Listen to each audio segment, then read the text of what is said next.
mae gwasanaethau cymdeithasol yn darparu gofal a chefnogaeth yng Nghymru, gan gynnwys rhai o bobl fwyaf agored i niwed yn ein cymunedau.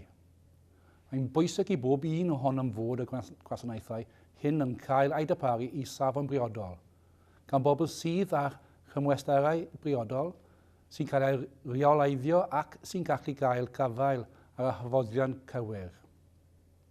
Cafodd y Bil Rheoleiddio ac Arolygu Gofal Cymdeithasol Cymru ei gyflwyno ddiweddar gan Llywodraeth Cymru.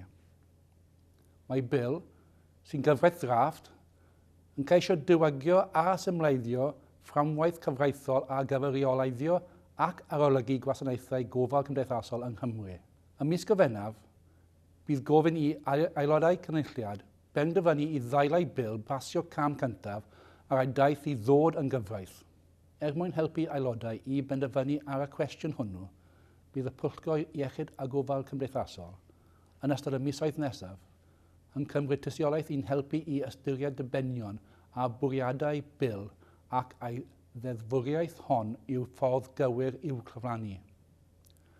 Rydym yn bwriadu cymryd tystiolaeth lafer gan sefydliadau a rhanddeiliaid allweddol yn y misoedd i ddod, ac rydym wedi ysgrifennu at sefydliadau fel awdurdodau lleol, bwrddau iechyd lleol a darparu gofal cymdeithasol eu hunain, i ofyn iddynt ddweud wrthym beth yw ei barn hwyw am y bil.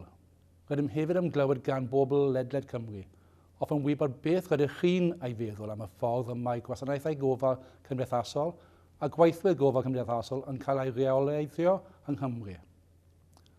Ac ydych chi'n credu mai bil hwn yw'r ffordd iawn i wella pethau.